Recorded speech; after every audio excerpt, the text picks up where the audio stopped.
Hey guys, it's Gio from Smart Home Makers. Are you interested in protecting your home, but you don't really want to pay all those monthly fees or be tied into one system? You have all of these smart gadgets around, but you want them to be your alarm system.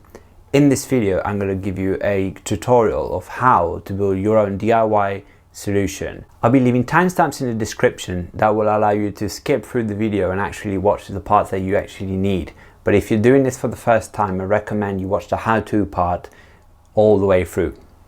The brains of the system will be a software called Home Assistant. If you haven't heard about it before, I'm going to link a couple of links down in the description that will explain what it is. But in a nutshell, it's an open source home automation system that will allow you to connect different devices together and create automations, scenes, and routines. Home Assistant is an open source project, therefore it's free to use and free to download. You will only need somewhere to host it. You can either use a computer that you already have that's always on and you can create a virtual machine, or you can buy a low powered solution like a Raspberry Pi, which can cost even as little as $30 to $40 and pounds.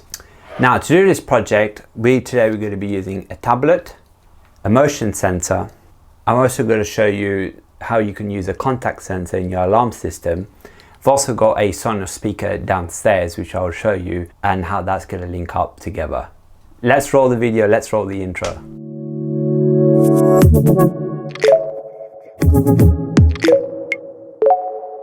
Okay, so here's my iPad sat in position, and how this panel works, this is all customizable. This is the Home Assistant app, free to download, and you can customize this, and at the end of the video, if you follow the how-to, this is where you'll get to. And how you operate this, the green means it's not armed. So you tap in, you punch in your code. So I'm going to punch it in now. This is obviously a fake code, and I'm going arm home. So if I'm staying at home, maybe going to sleep, or if I want to arm away when I'm leaving. So if I go arm away, tell me that, you will see this starts to arm, and once that has been armed, then it will go into a status of armed, and at that stage, in case any motion that gets picked up from the alarm will will trigger an alarm.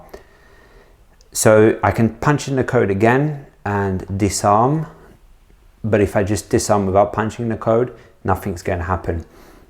The reason why I'm using an iPad, well, because I have one around to demonstrate in the video. What you really want is something that's got good battery life and possibly some biometric login. So for you to unlock the iPad, you're going to need your fingerprint, or if you've got one of the modern ones with Face ID, then that's great. So it gives you a double layer of protection. Not only you need to know the code, but you also need to be able to unlock the iPad too. So now you can see we've got armed, and if I were to punch in the code again, I'm able to disarm. So you can add any code you wish, that's all configurable, and you can customize this any other way you wish. I have also a Siren MP3, which I'll show you how to do that later on in the video, where you'll be actually using one of your speakers to sound an alarm. You'll find the code that you need to get this to work in my blog. You'll find my blog, if you Google Leonardo Smart Home Makers, you'll find it /blog, you'll find it immediately. Right, so we've got our Sonos speaker here. I use this as part of my 5.1 surround sound system, but I'll show you how we can use this to play a custom MP3 file that we have downloaded off the internet, loaded into a Home Assistant. In this case, we're going to use a Siren. So if you remember, I've got my iPad here with my panel, and I'm going to tap on the Siren to sound the alarm. And there you have it. You can pick any type of siren alarm, and I'll link down. Sorry. So you can pick any alarm or any MP3 file you want. I'm going to link down a free site with a lot of free MP3 soundtracks, no affiliation at all. That's what I've used for the demo. So you can pick anyone you want. You can record your own message. So if you want to say like, get out of my house, the police is coming, or dogs barking, or whatever you want. It's sort of that anything is possible. Ideally, you want this to loop through if you don't have like quite a long MP3 file. It's not just a sound, it's just going to stop playing, I mean. And other thing to consider is the volume level. So if you wanted to, as part of the automation, you can max out the volume level, so really scare someone off, and you can have the whole house with on the same MP3 soundtrack. But then be aware that you're gonna want to put the volume back to as it was when you disarm it, because if not, the next person's gonna watch the TV and, you know, scare everyone off. It's not gonna be good. You're gonna get in trouble. So bear that in mind. If you are struggling with this and you want some advice, jump on my Discord server. I'm gonna leave a link down below. Or if you prefer using Facebook, you can come and chat with me at Smart Home Makers on Facebook. Okay, so now I'm going to show you how to use a contact sensor. So you can purchase any contact sensor that's compatible with Home Assistant, and so you get to pick your own hardware, whatever you prefer. In my example, I'm using the Sakara contact sensor, which I've made a dedicated video on, and you find links in the description below, Amazon affiliate links. So what I'm doing here is I've got these two parts to it. One part will attach to your frame. So hypothetically, it will attach to the frame of the door somewhere here, like for example, and the other part will be the part that will be on the door, will be the moving part. So you will normally have the smaller bit on the frame, as so, and you'll have this, I don't know if you can see this, and you'll have this on your main door. And ideally, you'll put it somewhere where you have some space, maybe where it's not obvious. Now in this part of the video, I'm going to walk you through Home Assistant.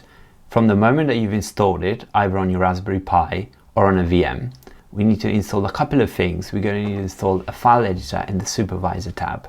Then after that, we're going to create an alarm panel. Then we're going to create the automations that we need to trigger the alarm panel. We'll be also adding some sensors in, for example, some Philips Hue sensor. But as mentioned before, you can use any sensor that's compatible with Home Assistant. Let's get going. Now we're logged into Home Assistant, and this is your default page that you're going to have.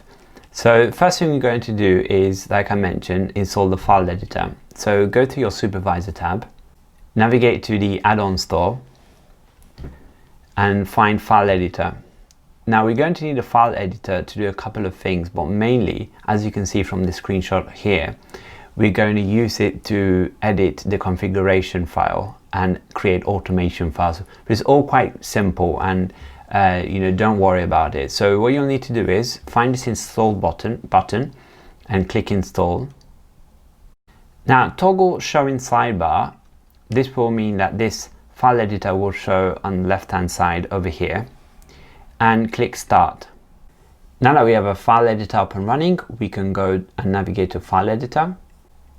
So navigate to this folder button over here, the browse file system, click on it, and you'll find a few important files. So all of these files are .yaml files. These are the configuration files that you need to amend. This file, for example, the DB file, you don't need to edit it. So let's navigate to configuration.yaml. So this is what we're presented as default. So all the code that we'll be adding in, you'll find it in my blog. You can Google the blog at leonardosmarthomemakers.com, or I'll put a link down in the description down below. A couple of things to bear in mind in this file editor. We've got a green tick over here on the right hand side, and we've got a save button that you will need to use to save the files. So let's get going with the first part. Okay, so we've added the first part of the code in. 3 lines of code, very simple. You can just copy and paste it as mentioned. And what this does, it sets up the control panel functionality, so it enables it. And we're giving it a name. You don't have to give a name, but I'm just calling it Home Alarm for simplicity. If you don't give a name, Home Assistant will default to the default name. So once you've done this, go up to the save button, save, and now we need to restart HAS. So click here and go restart HAS and say yes. Fantastic. So we're back in now. Now we can go to our dashboard. Now our dashboard is what we'll able to see on your tablet or on your mobile phone. That's what you'll be interacting with most of the time. So go to Overview, and this is our dashboard. Now as you can see, we've got a default alarm panel already. So that has been added in by default. But I'll show you how you can create your own tab and add your own alarm panel and configure it slightly. So go on the three dots here, up in the right hand side, click Edit Dashboard, and go and say Take Control. So if we take control, we can modify things ourselves. Now I'm going to leave this first tab default. I'm not going to touch the home one. What I'm going to do is I'm going to click on this plus sign, and I'm going to add a new tab. You can give this tab a title, so you can give it Home Alarm. But you can also use an icon, and the icon are those little symbols that are perhaps more user-friendly. So if you type this in the same way I'm doing it now, so MDI alarm dash panel, you'll see we've got this little symbol. So the symbol is what will be displayed. So save this now, and to exit edit mode, we can use this X to close it down. But now you can see we've gone into our new home alarm panel. Now we can add cards. So cards are the things that show in the dashboard. So let's click Add Card, and let's go to the alarm panel entity, click on it.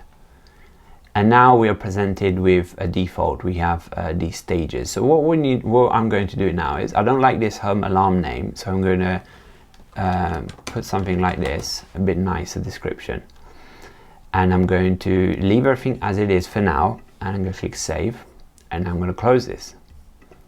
Now that's closed. You can see we've got green. We've got a green status. So I can click this button Arm, and now you can see it went into an arming stage. And then obviously I can click Disarm to disarm again. Now this is all configurable. You can configure how long it takes for Home Assistant to arm and disarm. So this is going to be useful, for example, when you need to leave your property, you need to arm your alarm, but you need a certain amount of time to leave the house because you don't want that alarm triggering while you're still in. So those are the things that you'll need to tweak yourself, and I'll show you how you can do that in the configuration file now. I'm also going to show you how you can set up a code, because you don't want someone enabling and disabling your alarm without a code. So you need that traditional code panel thing. So we'll add that too now to Home Assistant. Now go to your file editor again, and we need to go back to the configuration.yaml file. In the configuration.yaml file, you can add in the following lines of code.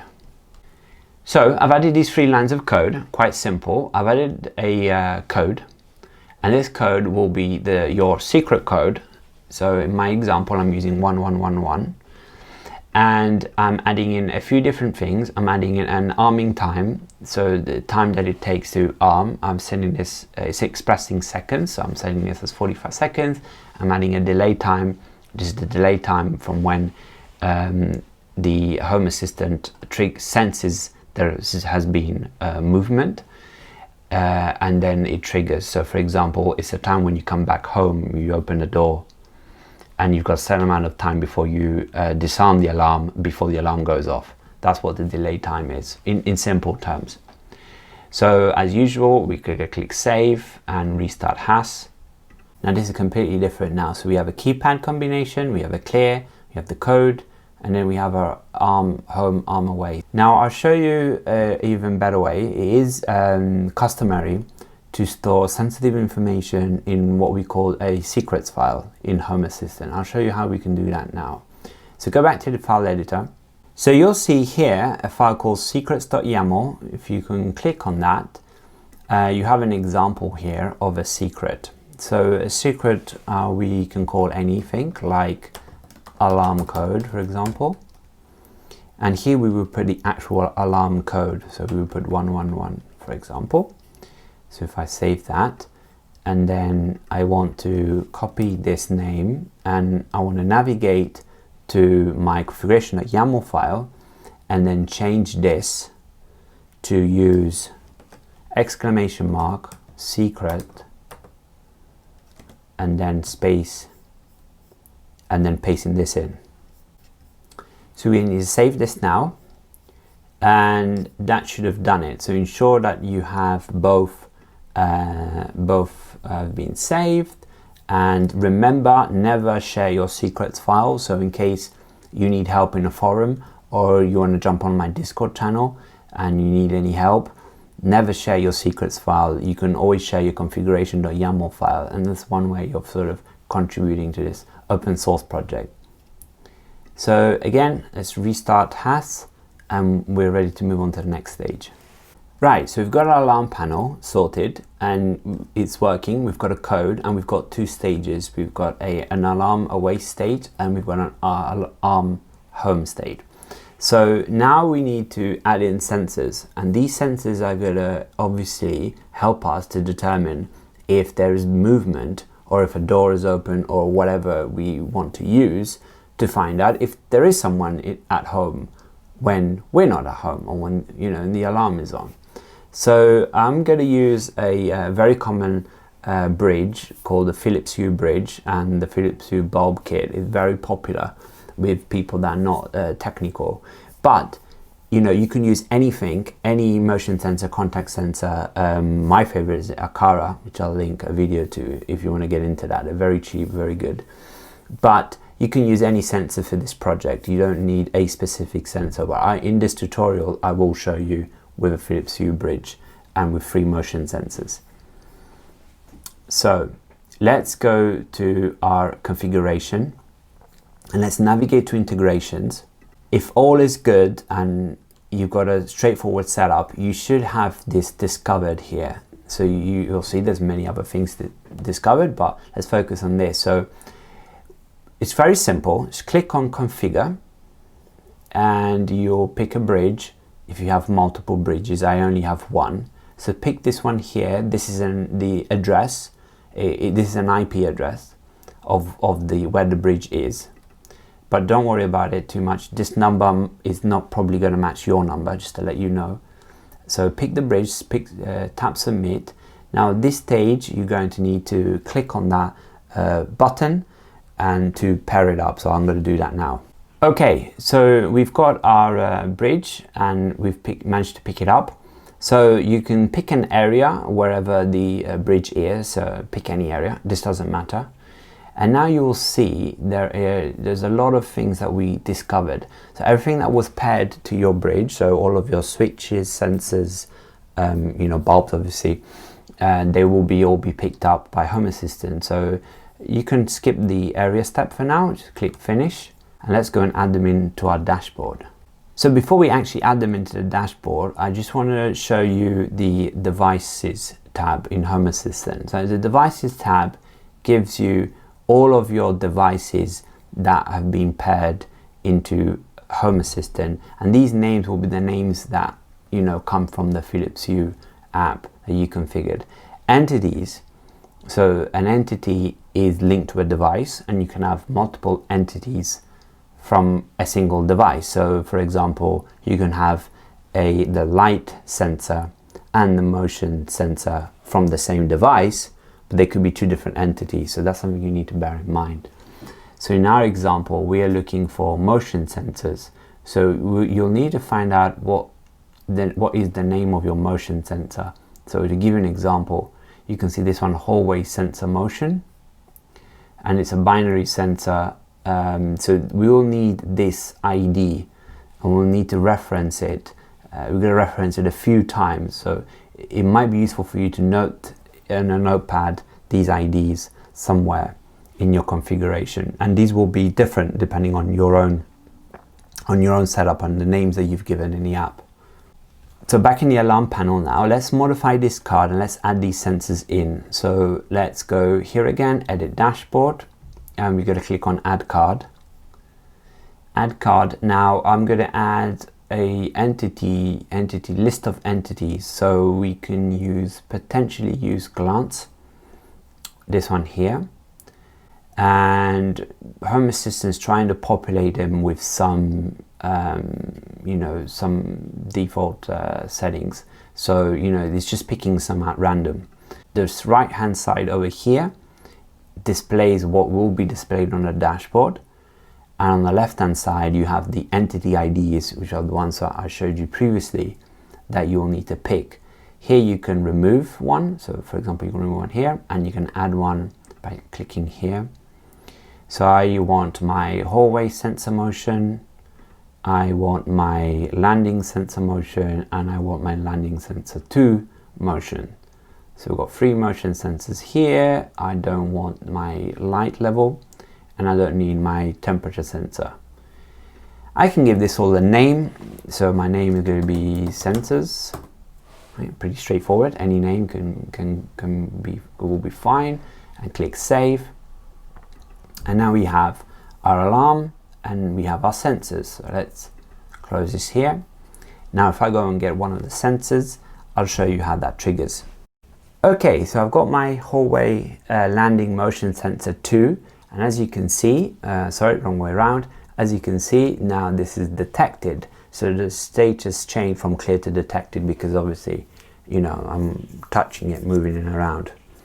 So if I were to position it facing the opposite way, eventually, maybe after 60 seconds, it will go back to clear. There you go. And that was quite fast, so it is quite responsive.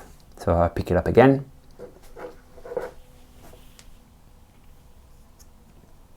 So potentially a second delay. Now I have done a video comparing 3 different motion sensors, which I'll put a link somewhere here, or you'll find it down in the description, where I actually do some sort of performance testing between motion sensors, so you know which one to pick. But for the alarm system, the way it's going to work is that if the alarm is disarmed, so disabled, we can have motion, any sort of motion, and nothing's going to happen. But what we want to do is we want to trigger an alarm based on motion. So if the alarm is on and there is motion, then we want to trigger the alarm, right? To trigger the alarm, there's going to be 2 things we need to do. One thing is we're going to need to change the status of the alarm entity to a certain alert level, and then based on that alert level that the entity is at, that then triggers a series of automations to do whatever we want to do. For example, sounding a siren, having your Google device to talk, your Sonos device to talk, lights flashing, notification on your phone. All sorts of possibilities are possible, and I'll show you in this tutorial how to get that. And if you haven't picked it up, you can see all the timestamps down in the description below, so you can sort of skip through and pick and choose the part you want to use. But this part now is going to be a fundamental part, so stick around for this. As always guys, if you're getting value out of this video, please hit that like button and hit that subscribe button. Now I'm aiming, my goal is 1,000 subscribers by the end of the year. Let's make it happen. Let's do it. We're going to create some folders. So these folders are going to help us to organize our code more efficiently. So create a folder. I'm going to create a folder called automations, and then click OK. Then navigate to the folder, and we can create another folder, for example, alarm. So we'll have all of our automations linked to alarm inside the alarm folder, so it's going to be easier for you to navigate. So once that is done, we need to go now to the configuration.yaml file, and we need to tell the configuration.yaml file that we've added a new folder in. And the way we do that is with a simple script line of code, which I'll show you right now. So paste it anywhere you wish. I'm going to paste it underneath automation, so it's potentially a bit easier to read. And Don't delete this line, keep this in, we might need this, and this is the directory, so the folder that you have created. So if you're following this to the letter and you created an automations folder, then this will work. If you create an automation folder, then you just need to change this to automation. You know, anything, any name you want to call it, you can just change this like that. So let's save this in the meantime. So for this to take effect, again, we're going to need to do a restart. Now I navigated into the automations and alarm folder, as you can see from here, and now I'm going to create a file. My first file is going to be the file that we're going to use to create an automation to trigger the alarm status. So click the plus sign, new file, and call it, I'm calling it sound alarm. This name is up to you, but you need .yaml at the end, right? That's compulsory. So you create your file, you've got an empty file here. Now I just copied pasted the code from the blog, and I'm going to talk you through how it works. A few things you're going to need to note: that your own alarm name is what you'll need to put over here. So if you are following this through, it will be home_alarms. The triggers, here you can add any number of trigger points. So each one of these with this little dash represents a trigger point, and this is one for each motion sensor that you have. So my example, I have 3, and these names that you put here are the names that come from those entity IDs. These are the specific names for your run configuration.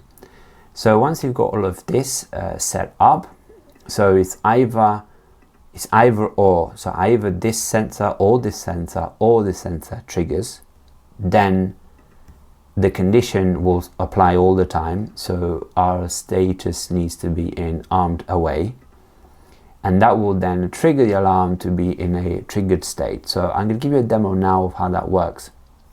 So let's go to our overview. Now obviously reload Home Assistant before you do this.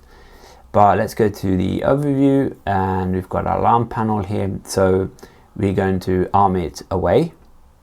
And to do that, I'm putting the code in and I'm clicking on arm away. Now give this a bit of time, because this is the time that you'll need to leave the house, as I mentioned. Right, so you can see now the red symbol armed. So that's now sorted. Now let's take our motion sensor and let's see what happens when I actually start moving it. So as soon as I moved it, the status updated into pending, and this is the grace period. So this is the period when you enter the house, the motion's been picked up, you have a certain amount of seconds, like 60 seconds for example, I think we set, and you have time to disarm the alarm. So if you were to disarm the alarm, then this will go back into, you know, a green status. But eventually this will then go to red, even if there is no motion anymore. So as you notice now, I've put the motion sensor back down, there's no motion, but the alarm has already is already triggering. So now there's no way to stop it unless you know, someone cuts the power or they disarm the alarm. Now this what would happen, it will turn red, and it is going to then trigger other automations, but we haven't built any automations yet, so nothing's happening. There's no sound, there's no alarm, no flash, you know, light flashing. But you can see here we've got a red status. So this is a starting point. So alarm is triggered, and if you were to click on it, it should give you like triggered status. Here you go. So you can see the trigger status, but I can put in the code in, and I can disarm, and then it goes back to green. So we're all good. Now, next step, we're going to use our mobile smartphone to actually be notified when the alarm triggers. This will be useful for us to understand if something's going on at home when we're not there. To do this, a couple of considerations. With Home Assistant, you're able to, if you're technical, you can do some port forwarding that will enable you to access your Home Assistant and control this from outside of your network, meaning not at home, not on your Wi-Fi. So that's one option. If you're technical, you can do that.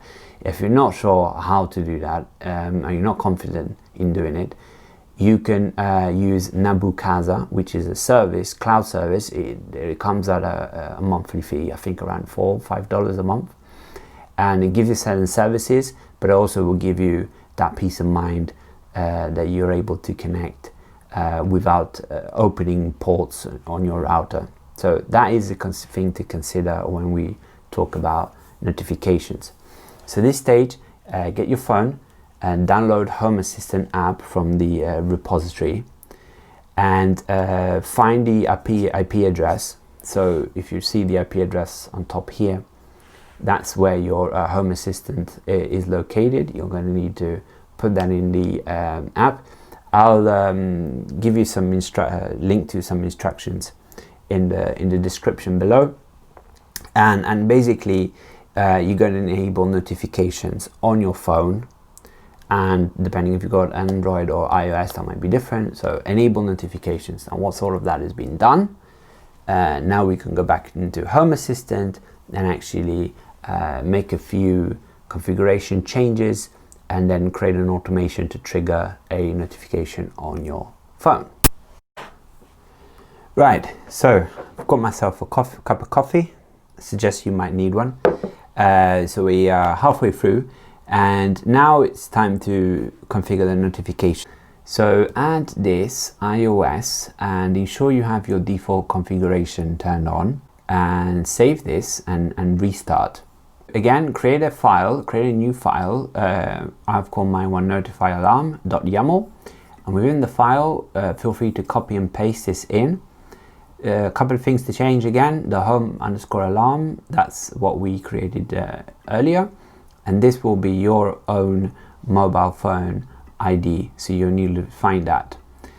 And the message is the text message that will appear within your mobile phone.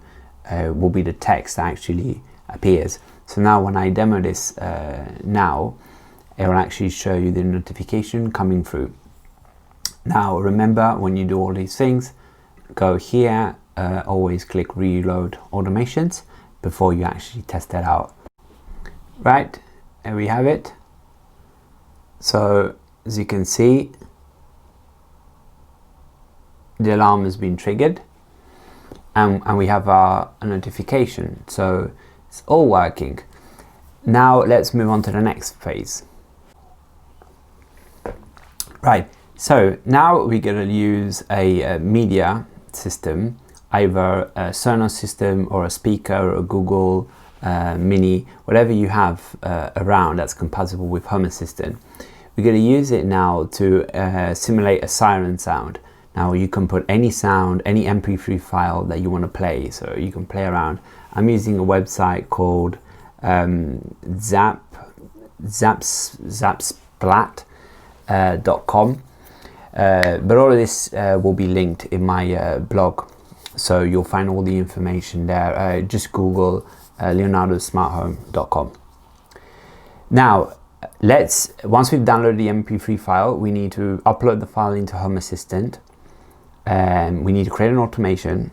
But before all of that, we need to actually pair our smart speaker first. So I'm going to be pairing my Sonos system to Home Assistant, and I'll show you how you can do that. So go to configuration, navigate to integrations.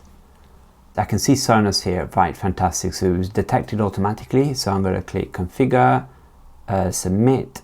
Yes, we've got kitchen Sonos. Fantastic. So we have a device, and as before, I'm going to go look at the entity, and I'm going to find what the entity ID is.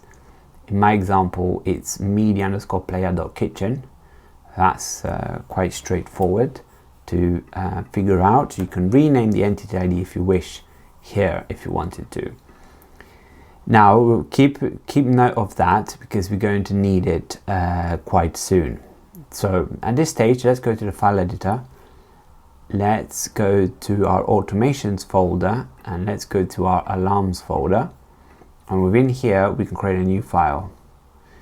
Or what we can do, we can expand the existing sound, the notify alarm. So this is really up to you. So you can either have multiple automations, or we can work on the same one. So one automation will do multiple things. So to keep it simple, I'm going to use the same automation. So here we need to put in our dash service, and now we need to put in the actual code that we need to do. So one thing, the service is called media underscore player dot play underscore media.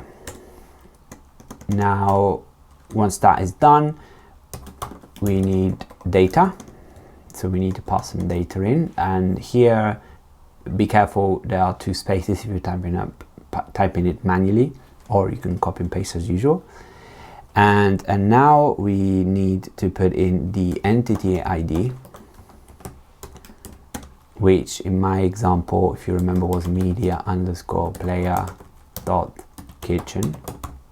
So we need 2 more things. So we need our media content ID, and we need a media content type.